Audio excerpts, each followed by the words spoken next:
Polosa. Et si Malisute. Pour moi, comme on a kuna, bateau va travailler dans Nzambe. En tout cas, si baké musique. Donc là, va, yo ba mission na to pesa aux autres comme il faut. Place lo a weza susute. Ah? Oyoki, allez quitter. Polosa. On a battu ma ligne na lomo na kekuna. Na kekuna. Là-bas. Ah! Oh, nous avons un arrange. Comment Boket? Ah ouais. Vraiment. Qui ça? Et en plus, Nayoki qui est commis partout dans l'Europe, dynamique Congo, commis partout dans l'Europe. Comment Boket? Ça est commis partout. Tout commis en Suède, tout commis à Paris, tout commis à Lille, tout commis à Bruxelles. Et puis, base la mission est toujours Londres, en Angleterre.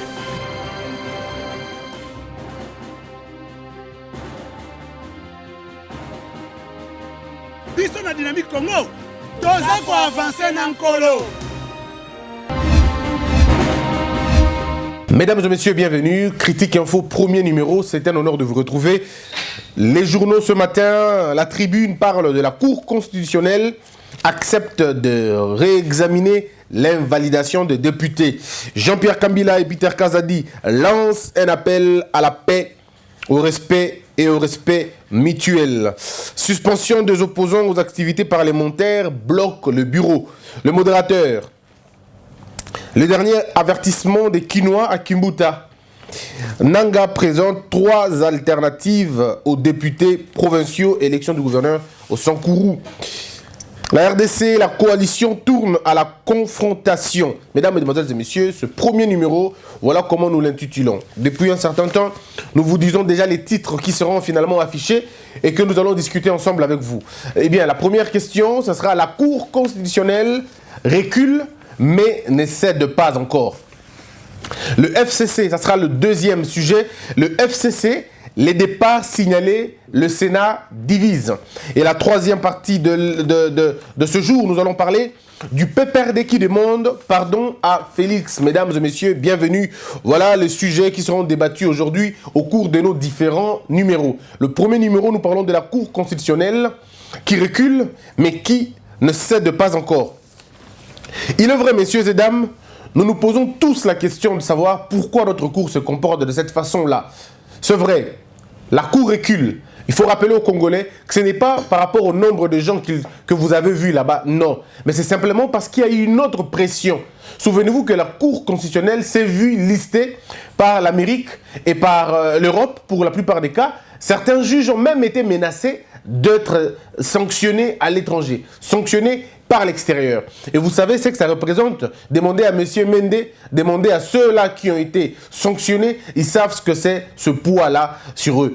Mais en même temps, le président a beaucoup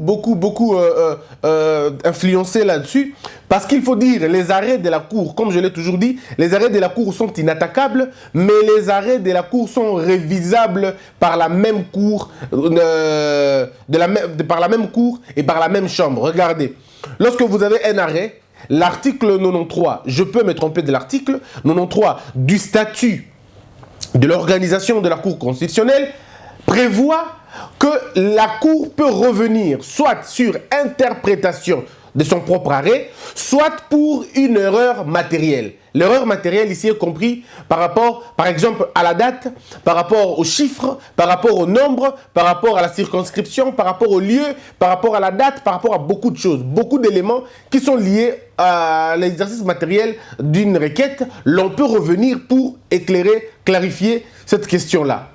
Mais c'est vrai, tout le monde est content maintenant. Je vois certains députés dire « Ok, on est d'accord, on va réexaminer ». Mais réexaminer ne veut pas dire annuler. Réexaminer veut dire réétudier. On peut confirmer le même résultat. Ne vous en faites pas, vous n'êtes pas encore sorti de l'auberge. On peut confirmer le même résultat. Ou alors on peut revenir sur 2, 3 points, 4 points, mais l'essentiel du mal reste tel. Voilà pourquoi moi je me dis, ça va être vraiment extrêmement imprudent de chanter tout de suite à la victoire. J'entends certaines personnes aller même au triomphalisme, dire « Bomoni court, court va Samboué ». Non, ce n'est pas comme ça. Ce n'est pas de cette façon que vous allez voir les choses. Ce n'est pas encore un acquis pour l'instant. Cette cour peut valider 10 députés réellement élus et laisser 20 autres députés réellement élus aussi. Donc c'est tout à fait possible qu'on revienne sur un truc, bon, ils vont nous contraindre à un équilibre. Et c'est là le mal. Et vous allez voir, ils vont peut-être réhabiliter des gens qui sont très connus. Mais, et puis, vous laissez ceux qui n'ont pas été, ceux qui ne sont pas très connus, mais qui ont été élus. Et c'est là le problème. Donc, c'est possible qu'on réhabilite monsieur Safou. C'est possible qu'on ne le réhabilite pas. C'est possible qu'on réhabilite M. Kibuka. C'est possible qu'on ne le fasse pas aussi. Vous allez voir, on peut donner, bon, d'accord, on donne raison à M. Chéribé Okende, mais on casse M. Safou. Bon, on donne raison à M. Safou, on casse M. Chéribé Okende. Bref, on peut donner à quelqu'un qui a gagné véritablement et on refuse aussi à celui qui a gagné véritablement. Tout simplement pour apaiser certains esprits. Et on appelle ça aussi dans la stratégie politique. C'est aussi une question de distraction, de vous dissuader, mais aussi de vous diviser davantage. Parce que si quelqu'un trouve son compte dans ce qu'il voulait, eh bien ça ralentit. Ça le ralentit, il ne sait plus avancer. Et comme il ne sait plus avancer, il dégonfle la masse. Et si la masse est dégonflée, la pression est moins forte et les oppresseurs continuent à garder leur cap sur vous. Ici, vous devez savoir qu'on ne gagnera pas sur le nombre, on gagnera sur la stratégie, la quintessence de la stratégie, l'énergie qu'on mettra sur notre offensive. Parce qu'il faut dire que la course est inscrite dans une logique de la guerre. Et cette guerre, elle est une guerre contre le peuple. Malheureusement, le peuple ne peut jamais perdre. Peu importe son niveau, le peuple ne perd toujours pas. Mais un peuple qui gagne est un peuple qui comprend, est un peuple qui est uni dans sa logique des luttes. Sinon, ça va être compliqué. Si vous êtes dispersé, l'oppresseur restera gagnant et vous allez conduire toujours à souffrir. Oui, c'est aussi une question de reculer. Très bien. La cour recule, mais le problème n'est pas fini. Mesdames et messieurs, le problème de la cour, ce n'est pas les arrêts, ce ne sont pas ces arrêts-là. Je ne comprends pas comment ça se passe. On se perd. On se perd quand on pense que l'erreur que la Cour a commise, c'est le fait d'avoir invalidé les députés, entre guillemets, élus par le peuple. Non, le problème c'est au niveau d'abord du délai. Le délai qu'on leur a accordé est largement dépassé, mes frères. Ce délai-là était de 2 mois pour les législatives, pour les provinciaux et pour les municipaux. Mais à partir de quel moment l'on se donne 4 mois d'avantage, 4 mois supplémentaires qui ne sont pas pris en charge par l'État, pardon, par la loi. Or, la Cour n'a pour réflexion, n'a pour soubassement que la loi. Mais si la loi est violée au haut sommet de la chaîne alimentaire ou disons de la chaîne de la justice, si c'est là qu'on viole la loi, alors je me pose la question, qu'est-ce qui se passe dans nos tribunaux? Non, on se perd, on ne comprend plus autre chose, on ne comprend plus beaucoup de choses. Mesdames et messieurs, si la Cour ne respecte pas la loi, qu'est-ce que l'on va dire de nos juges de paix? Qu'est-ce que l'on va dire des cabinets de police? Qu'est-ce que l'on va dire au niveau de police? Si déjà au niveau de la Cour, on peut se permettre ce luxe de dépasser le délai, alors je me pose la question, dans quelle société nous vivons? Ce sont des questions que l'on doit travailler au lieu de tomber dans la cosmétique juridique que nous sommes en train de voir. Au lieu de tomber dans les incantations que nous sommes en train de voir là. Le problème, c'est que malheureusement pour le Congolais, ça a toujours eu un problème au niveau de la lecture de la question. Ici, nous sommes dans une sorte de récréation générale, de barbarie, où les gens veulent nous imposer un rythme de vie. Mais c'est à vous de voir. Et la plus grande oppression est celle exercée par les juges. Lorsque vous lisez des grands auteurs, le nom de l'auteur, il dit un juge inique est pire qu'un bourreau. Un juge inique est pire qu'un bourreau. Ça veut dire, lorsque l'iniquité est pratiquée par les juges, eh bien, c'est la mort d'une société, littéralement, eh bien, c'est vraiment la mort d'une société. C'est la perversion générale. C'est la statocité, en fait, l'assassinat d'un État. Nous mourrons lorsque nos juges cessent d'être des hommes dignes, mais deviennent des hommes indignes. Lorsque la honte déserte le palais de justice, eh bien, on ne sait plus vivre. Parce que ces juges devraient avoir un peu honte. Honte du jugement qu'ils vont rendre. On ne peut pas rendre un jugement à l'encontre d'un peuple. Non. On ne peut pas remplacer ce que le peuple a élu par de personnes nommées.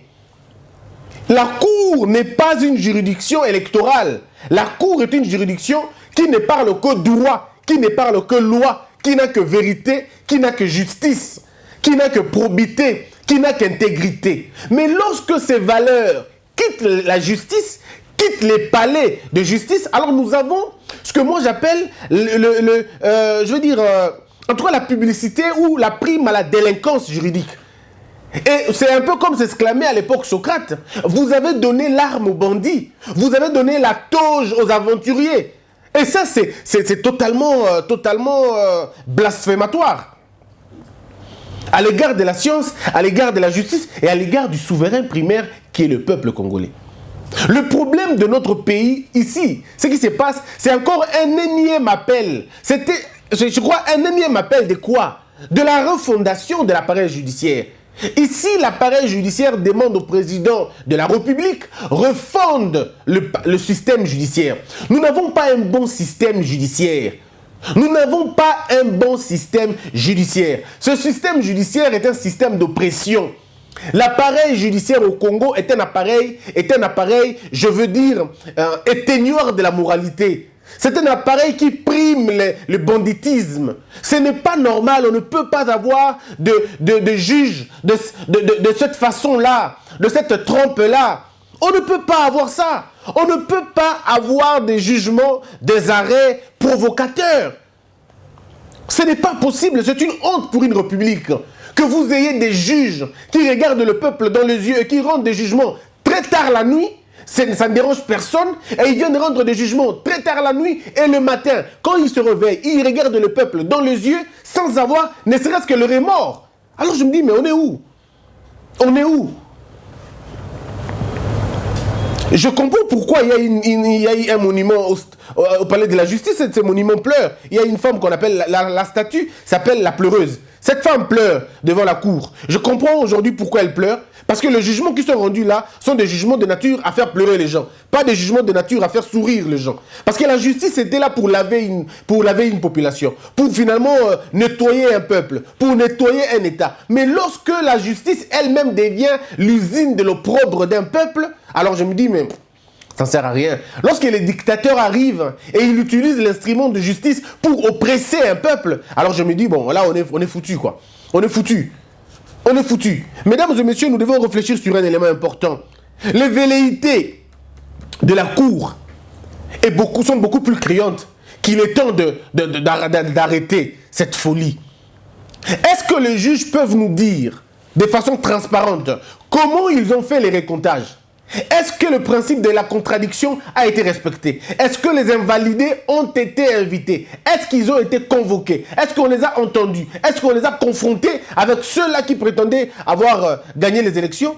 Est-ce que ceux qui ont gagné les élections peuvent nous dire quels sont les mécanismes qu'ils ont utilisés pour récolter autant de voix, pour le ramener? Qu'est-ce qui a fait que la CENI proclame 600 voix pour ceux qui avaient raté, échoué en 2018, pardon. Ceux-là qui avaient 600 voix, il y en a d'autres qui avaient 1200. Mais à partir de quand ils arrivent aujourd'hui à avoir 7000, 8000 voix? Cette différence de voix vient d'où? Est-ce qu'ils sont capables de nous dire comment ils ont eu ça?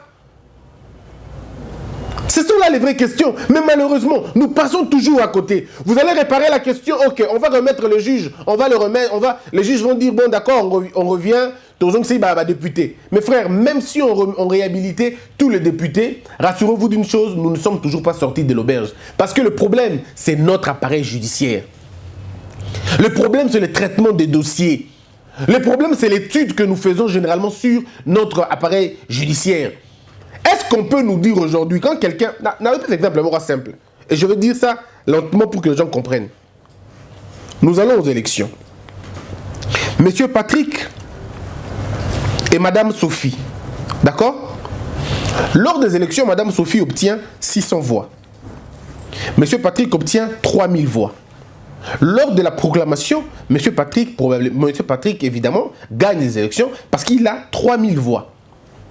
Parce que vous comprenez un peu, il a 3000 voix et que Madame Sophie avait 600 voix.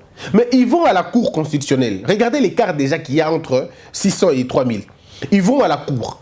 Madame Sophie atteint, lors de l'arrêt, Madame Sophie atteint 7000 voix et Monsieur Patrick conserve ce 3000 voix où l'on revient pour dire non monsieur, vous n'avez pas eu 3000, vous aviez eu peut-être 2700 seulement.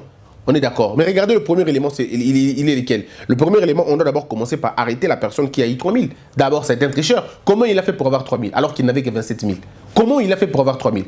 Donc, il a bourré les urnes. C'est déjà une infraction pénale. Pourquoi on ne les poursuit pas? Pourquoi on se limite à dire non, écoutez, bon, laissez, vous perdez? Non, la sanction du bourrage des urnes, ce n'est pas l'invalidation. La sanction du bourrage d'urnes, c'est une infraction pénale. On vous arrête pour ça. Pourquoi on n'arrête pas pour ça? Pourquoi on ne poursuit pas les gens pour ça? Vous voyez le problème? Il y a déjà un grand problème, un sérieux problème au niveau même de l'étude de notre droit.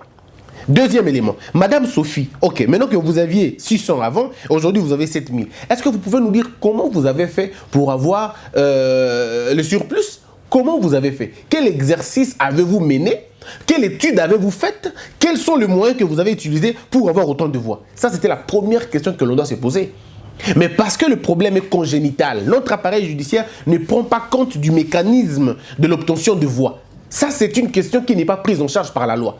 Et ce qui n'est pas pris en charge par la loi ne peut pas faire partie du fonctionnement de la loi. Et donc, nous avons des lois qui favorisent notre propre faiblesse. Parce que nos lois portent les germes de la faiblesse, de la corruption et de la fraude et du dol.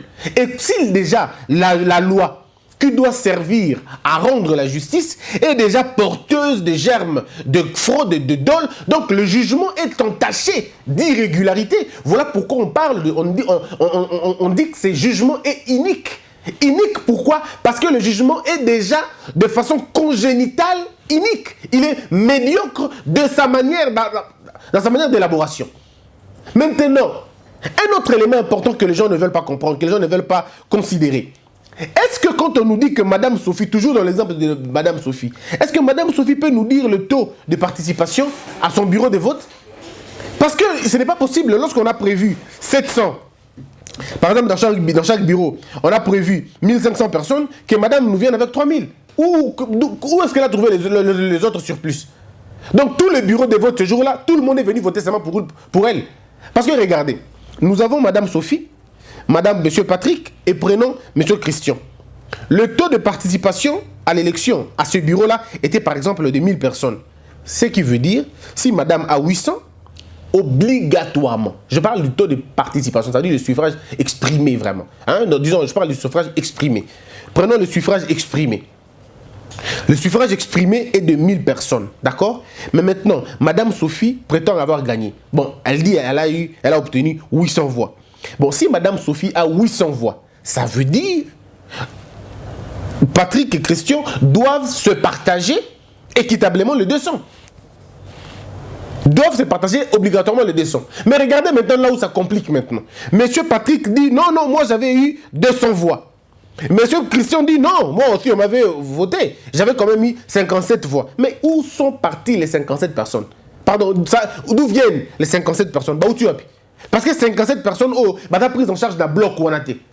Mais est-ce que la Cour a vu tout ça? Est-ce que notre appareil judiciaire fonctionne par rapport à ça? Non. On a fait exprès d'avoir une justice extrêmement faible dans sa formation même. La Cour avait des problèmes au niveau même de son élaboration. La Cour avait des problèmes. C'est la seule Cour au monde qui n'a pas une chambre de réviser, je veux dire, de casser ses propres lois. On vous parle de l'article 93, mais l'article 93 n'est pas suffisant. Quand on fait une lecture scientifique, quand nous essayons de faire une lecture comparative avec les autres, vous allez vous rendre compte que nous avons des problèmes de fonctionnement. Ça peut être accepté ou pas, ce n'est pas de l'évangile. Mais ici, j'aimerais simplement faire comprendre encore une fois aux Congolais un élément. Nous nous trompons énormément en croyant que la Cour recule, c'est qu'on a gagné. On n'a pas encore gagné. C'est un appel à la refondation de l'appareil judiciaire. C'est un appel ici à la refondation de la machine constitutionnelle. Parce que, mesdames et messieurs, regardez encore une autre dimension. C'est que les instruments de l'occupation doivent d'abord être exorcisés. Ces instruments doivent d'abord être exorcisés, doivent être vidés et puis refaits. Au Congo, vous le savez très bien, la Cour constitutionnelle n'était pas une cour pour la beauté de l'architecture juridique. Non, ce n'était pas une cour pour le service du peuple. Non, c'était une cour pour faire la parade, pour maintenir un seul homme au pouvoir. Voilà pourquoi la Cour était même prête à violer la Constitution en l'interprétant mal. L'article 70 a été foulé aux pieds par la Cour constitutionnelle parce qu'elle avait excessivement mal rendu l'arrêt. Incapable de juger le président parce qu'il était incapable d'organiser les élections. Cette Cour qui est le juge naturel du président et le juge pénal du président, cette Cour n'a même pas haussé les tons pour dire vous avez manifestement la volonté de violer la Constitution. Parce que lorsqu'on n'organise pas les élections dans le délai, c'est une volonté manifeste et une volonté intentionnelle de violer la Constitution. Et donc c'est une haute trahison. Mais pourquoi la Cour à l'époque n'a pas soulevé cette infraction contre le chef de l'État? C'est pour dire que cette Cour a un problème sérieux, n'est-ce pas? Vous l'avez vu. Deuxième chose, pour vous dire que cette Cour est au service de M. Kabila, même si les gens ne veulent pas le comprendre. M. Kabila est parti sans déclarer un seul de ses biens. Sans déclarer un seul de ses biens. Est-ce que vous avez vu la Cour le poursuivre? Pourtant, le procureur près la Cour de cassation devrait se servir. Devrait en principe se servir. Et c'est vrai, là je parle de la Cour, mais ici je parle de la Cour de cassation. Vous allez me poser la question pourquoi? Mais parce que ce sont des juges et des magistrats. Le problème de la Cour n'est pas qu'un problème des juges. Ce n'est pas qu'un problème de la Cour, non, c'est un problème des juges et des magistrats. C'est l'identité intellectuelle, l'identité philosophique, l'identité morale, l'identité, je dirais morale, oui, ou éducationnelle des juges.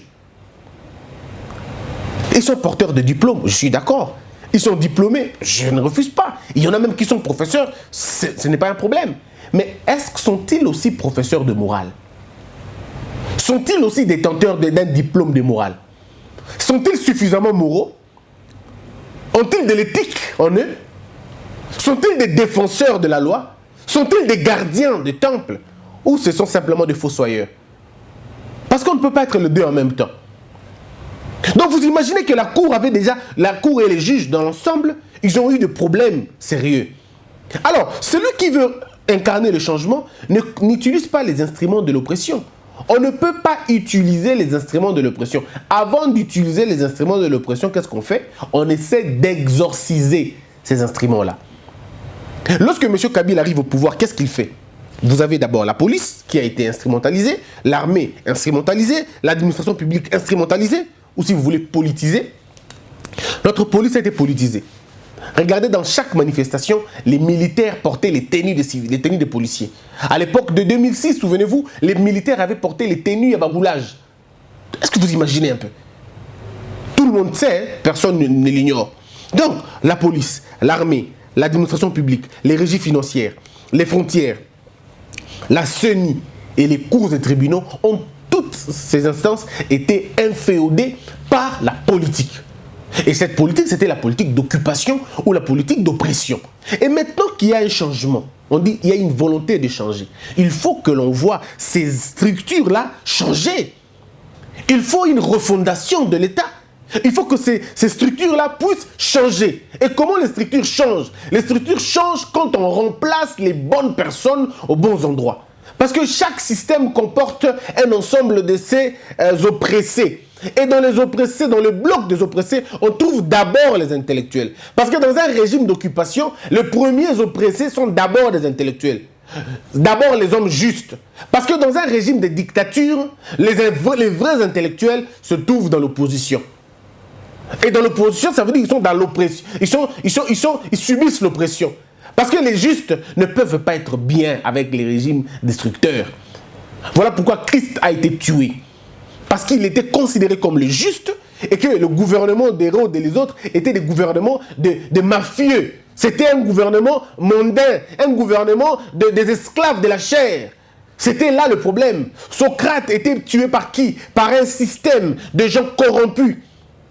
Confucius fouillait, pourquoi? Parce qu'il fouillait l'oppression de gens qui faisaient le mal. Gandhi, Mandela, vous allez voir, tous les grands esprits ont toujours eu des problèmes parce que le gouvernement était c'était un régime d'aventuriers, un régime de jouisseurs, des pantins et des autres qui n'étaient que là en train de déranger les gens. Mais maintenant, lorsque vous trouvez un régime dictatorial, un régime d'oppression, mais qu'il y a des justes, soi-disant, à l'intérieur de ce régime, ils ne sont pas justes, ils sont simplement complices. Ils ont cédé, ils ont vendu leur âme. Et donc, en réalité, les bonnes personnes, les gens qui sont probes, qui sont suffisamment moraux, ne peuvent pas se retrouver dans le carcan des gens méchants. Et yango moni batu misusu bata libanda. Alors donc il faut réformer. Refonder la CENI, refonder l'armée, refonder la police, refonder l'administration publique et refonder les cours et tribunaux. Je ne vais pas me disperser dans tout. Je reste dans les cours et tribunaux. Moi, je crois que dans la logique, il faut dans la logique européenne, ça va te conseiller. Tout ça, les critiques, oui, mais tu peux pas conseil. Parce que ça ne sert à rien de faire des critiques si vous n'avez pas de propositions. Moi, je pense que notre appareil judiciaire doit être refondé de fond en comble. Nous devons nous poser la grande question. Est-ce que la réexamination de députés invalidés est la solution au problème de notre appareil judiciaire? Je dis tout de suite non. Mes frères, les médecins disent ceci. Lorsque le diagnostic est bon, le traitement est aussi bien. Pourquoi? Le traitement a beaucoup plus de chances de réussir lorsque le diagnostic s'est bien passé. Mais lorsque vous échouez dans le diagnostic, le traitement devient nuisible. Le traitement ne sera jamais curable parce que vous n'avez pas reçu le diagnostic. Et ici, le diagnostic, c'est quoi? Le diagnostic, c'est de voir notre appareil judiciaire, de quoi il est composé. Si nous n'arrivons pas à répondre à cette question, mes frères, comme on dit, on n'aura que des yeux pour pleurer. Et puis l'objet après, c'est comme quelqu'un qui est malade, mais à qui vous donnez des faux médicaments. Ou à qui vous donnez des médicaments inappropriés. Comment on appelle la conséquence, c'est que le monsieur ne sera jamais guéri. Le patient ne sera jamais guéri. Parce que le traitement n'est pas proportionnel à la maladie. Nous sommes tombés trop bas. Nous devons avoir une guérison en pompe. Il faut vraiment des diagnostics. Oh, il y a solo. Il y a le kutate. Oh, dans le monde. Congo. Le problème est d'abord une chose. Lorsque nous voulons mener cette attaque, posons-nous la question. Qu'est-ce qui se passe dans la tête du FCC? Qu'est-ce qui se passe dans la tête du FCC? Accepter de réexaminer la Cour constitutionnelle. Accepter de réexaminer les cas des députés invalidés. Qu'est-ce qu'ils pensent, eux?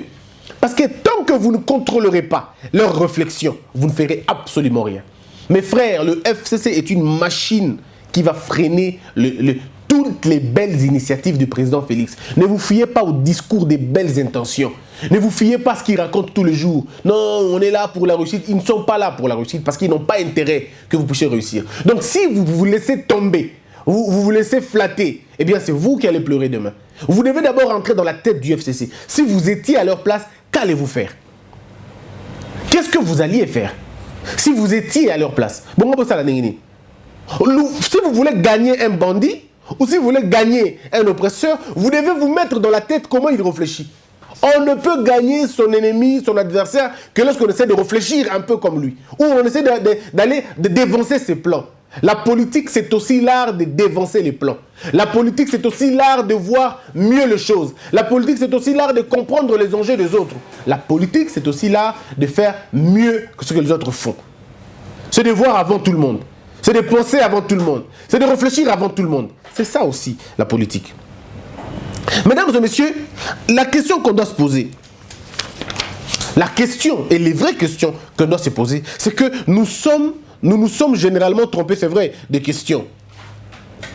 Nous ne pensons généralement pas à la profondeur des questions.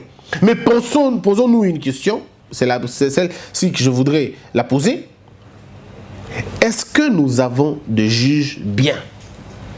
Lorsque les gens ont analysé les états généraux, vous savez, nous nous trompons, nous pensons que le problème c'est les juges. Non, il y a même quelqu'un qui a dit une fois, c'était un ministre de la Justice, il dit le problème de la justice, c'est parce qu'ils ne sont pas bien payés. Oui, ça fait partie du problème, mais ce n'est pas le grand problème.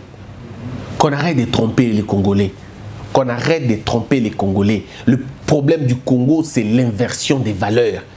Le problème du Congo, c'est la sublimation du mal. Le problème du Congo, c'est que nous avons élevé les faibles au sommet de l'État. Le problème de la RDC, c'est la corruption qui a été institutionnalisée. Le problème du Congo, c'est le mal qui a été sacralisé. Ça, c'est le mal du Congo. C'est le problème du Congo. Le problème du Congo, ce n'est pas le salaire. Le problème du Congo, ce n'est pas la faim. Le problème du Congo, ce n'est même pas la question d'église. Non, le problème du Congo, c'est l'inversion des valeurs. Le problème du Congo, c'est la célébration du mal. C'est ça le problème. C'est en fait le renversement des fondamentaux. Nous avons tué suicider les valeurs au profit du mal. Nous sommes une kermesse d'aventuriers. Ça, il faut le dire. Ça, on n'a pas besoin d'être occupé pour ça. On n'a pas besoin d'être colonisé pour ça. Le mal du Congo, Yangowana. On a trompé aux Congolais que non, bah, juge Nabino, bah, fout Arbango bien. C'est un problème, mais ce n'est pas le plus grand problème. Parce que le juge chinois n'est pas plus payé que le ministre chinois. Qu'on ne nous trompe pas. Le salaire d'un juge chinois, et là, salaire, il y a commerçant chinois. Salaire, il y a juge chinois, et là, salaire, il y a footballeur en Abango. Vous n'allez pas me dire que bah, juge va interpeller, comment on appelle, Neymar, bah, dans le salaire à Neymar. Non. Il ne faut pas qu'on trompe le Congolais pour dire non, si vous voulez que la justice fonctionne bien, il faut d'abord commencer par mieux payer les juges. C'est faux. C'est faux. Le problème est un problème d'éthique d'abord. Le problème est un problème d'éthique. Je suis d'accord avec ceux qui pensent que les magistrats congolais sont mal payés ou sous-payés. D'accord, Nango. Mais ce n'est pas la raison. Les ministres qui corrompent, ils manquent quoi pour corrompre? Il manque quoi pour corrompre? Quelqu'un qui est député, ça fait 15 ans, mais il est toujours en train de corrompre. Il cherche quoi? Donc le problème, ce n'est pas l'argent. Le problème, ce n'est pas la pauvreté. Le problème, c'est la pauvreté mentale. Le problème, c'est la pauvreté de l'esprit. Ce n'est pas la pauvreté matérielle dont on parle. Non, c'est d'abord la pauvreté mentale. C'est l'absence d'être un homme. C'est l'absence d'être humain. C'est ça le grand problème. Vous avez des juges qu'on paye $2000, $3000, mieux que les professeurs, mieux que les enseignants de l'école primaire. Mais pourquoi ils doivent corrompre? Pourquoi ils doivent corrompre? Parce que le pays n'a pas de repères, parce que le pays n'a pas de référence. Ils le font parce que les politiciens le font aussi. Ils le font parce que les ministres le font aussi. Nous sommes une population, nous sommes un pays qui n'a plus de valeurs. Nous ne savons même pas quelles valeurs nous allons élever. À la place d'élever la vérité, nous avons sublimé le mensonge. À la place d'élever le courage, nous avons sublimé la peur. À la place d'élever les valeurs de l'honnêteté, de l'intégrité, nous avons sublimé la corruption et le vandalisme. Ce sont des valeurs que nous avons sublimées et nous sommes en train de payer pour ce que nous avons sublimé, nous, Congolais. Nous avons chanté pour la dictature. Nous avons chanté pour la dictature, nous avons chanté pour l'occupation, sans qu'on le sache. Et en même temps, on est en train de combattre quoi? Parce que lorsque vous sublimez le mensonge, vous combattez la vérité. Et c'est là le problème du Congo, mesdames et messieurs. Donc il ne faut pas nous raconter, non, combien touche le juge de Singapour? Combien gagne un juge de Singapour? Combien gagne un juge coréen? Combien gagne un juge rwandais? Combien gagne-t-il? Il ne gagne pas des millions. Il ne gagne pas des millions, mais c'est d'abord la loi. C'est d'abord la loi. Ce sont des gens, tout se passe au niveau de leur recrutement. Le recrutement est extrêmement sévère. Parce qu'ils savent que s'ils font le mal, ils sont beaucoup plus sanctionnés. Ce sont les exemples de la société. Le juge, le policier, les militaires, les fonctionnaires de l'État, les enseignants. C'est même ça la sommité d'un pays. Mais non, ce que nous avons quoi? Nous avons des bandits dans la justice. Nous avons des aventuriers dans l'armée. On a beaucoup d'aventuriers dans les sphères. Il fallait sublimer du saut. Nous sommes un État qui est en train de mourir. Un État en perte des valeurs. Ça, il faut qu'on se le dise. Nous n'avons pas de repères et nous nous perdons pour ça. De quoi est composé notre système? Quelles sont les valeurs prises en considération dans la justice? Parmi les valeurs que l'on doit retrouver dans la justice, c'est d'abord l'humanisme. Et dans l'humanisme, ça veut dire le respect des droits de l'homme.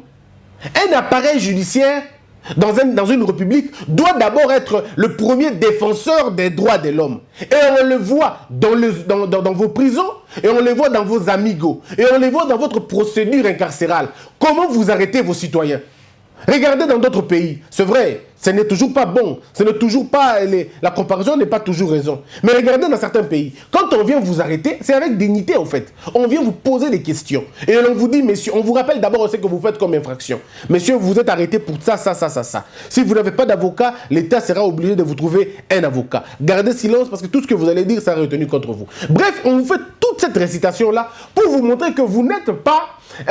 c'est pas vous le diable. Nous venons vous arrêter parce que vous avez commis une infraction. Et on vous amène avec dignité la place aux alliés. Sauf lorsque tu poses résistance. Bref, il faut le dire, hein, ce n'est pas partout comme ça. Mais au moins, c'est ça qui doit être fait. Mais chez nous au Congo, notre justice est notre bourreau. La justice congolaise est le bourreau. Le juge et le magistrat, tout ce qu'ils veulent, c'est d'abord t'arrêter. Ils veulent d'abord t'arrêter avant tout. Ils veulent d'abord t'arrêter. Ils veulent d'abord te ridiculiser. Ils veulent d'abord t'humilier. C'est quoi cette justice? Mutu tout bazo kangaye na ba carcan. Mais les carcans qu'on mène dans ma boca bateau. Mais ça est l'objectif. Pour tiens mutu carcan, il faut aller à l'opposition. Où il y a ces infractions où les autres sont carcan. Mais ceux qui sont dans le Kamanyongo, et dans la discussion, ils ont manifesté aucune violence, ils ont manifesté aucun intérêt de fuir. Pourquoi on va te menotter? Le problème ici, messieurs, mesdames, c'est le problème de notre appareil judiciaire. Quelles sont les valeurs qui gardent? À part l'humanisme, il y a aussi la vérité, il y a aussi l'intégrité, il y a aussi l'éthique. Si dans un pays, vous devez trouver des hommes honnêtes, vous devez le trouver dans l'appareil judiciaire. Vous devez le trouver dans la fonction publique. Vous devez le trouver dans les frontières. On entend parler du patriotisme juridique, économique. Mais il faut aussi qu'il y ait un patriotisme juridique. Le juge doit d'abord être patriote avant tout. Le juge doit d'abord être patriote avant tout. Servir l'État, pas servir les hommes. Sur base de quoi on mesure la réussite de nos juges et de nos magistrats? Sur base des arrestations arbitraires ou sur base du nombre des arrestations? Sur base de leur vie qu'ils ont? Parce que regardez, il y a une corrélation entre le ministère de la Justice et le ministère de l'Éducation nationale. Votre justice marche bien lorsque votre éducation nationale marche bien. Éduquez bien vos enfants. Instruisez-les quand ils sont petits. Ils ne commettront pas des heures de temps. Vous devez savoir éduquer vos enfants quand ils sont plus jeunes pour que ceux qui sont dans la prison. Lorsqu'une école est ouverte, une prison doit être fermée. Vous devez trouver beaucoup de vos citoyens dans les universités qu'en prison. La prison est le synonyme de l'échec d'une éducation nationale. La prison, c'est le synonyme de l'échec du système éducatif de votre ministère d'éducation nationale. Lorsque vous avez battu la prison, dont l'âge varie entre 15 et 35 ans, c'est que votre système éducatif a échoué. Vous avez échoué de former des bons citoyens qui correspondent à votre loi, à vos lois. Vous avez créé des citoyens dans la marge de la société. Et c'est là le mal. Malheureusement, les gens de débats comme ça, ils ont fait institution, ils disent que c'est trop réfléchi, c'est pas bon pour eux. Je termine mon propos en disant ceci.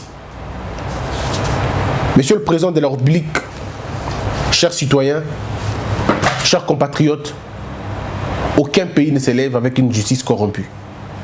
C'est très dangereux lorsque les juges sont corrompus. C'est très dangereux, c'est inexcusable, c'est impensable que vous ayez des magistrats et des juges corrompus. Que vous ayez des magistrats et des juges à la solde de politiciens. Que les cours et tribunaux arrêtent d'être des cours et tribunaux, mais deviennent des cours et tribunaux politiques et politisés. C'est une honte nationale. Alors s'il vous plaît, comprenons le plus important ici, c'est que le Congo a besoin d'une justice forte. Et pour avoir des juges forts, une justice forte, vous devez avoir les juges intègres. Vous devez avoir les magistrats intègres. Voilà pourquoi mon plan de justice reste d'actualité. Je continue à les mûrir et enfin le donner aux autorités. C'est ma contribution à moi pour sauver mon pays. Je contribue en disant au président de la République, en disant au gouvernement, en disant aux citoyens congolais que nous avons un plan de la justice pour redresser cette justice. Nous devons avoir une commission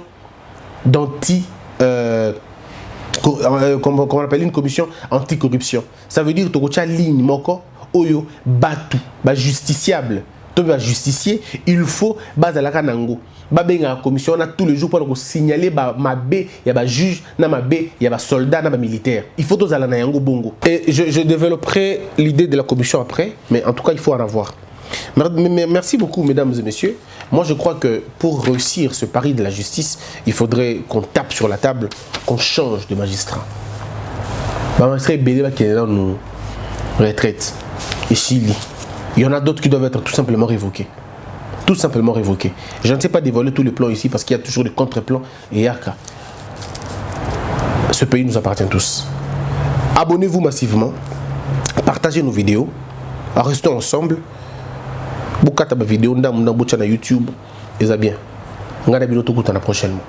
Portez-vous bien. Que la peur quitte nos esprits et que Dieu bénisse les RDC.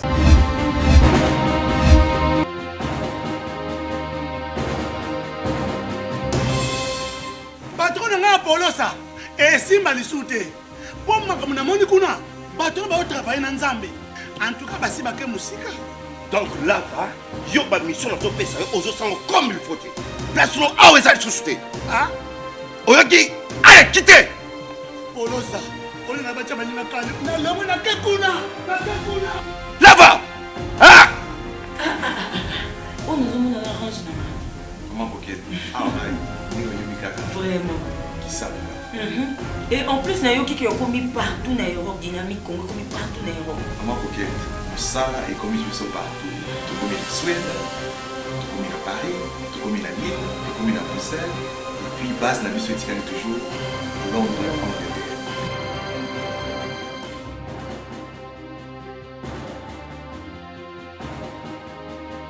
Biso na dynamique Congo.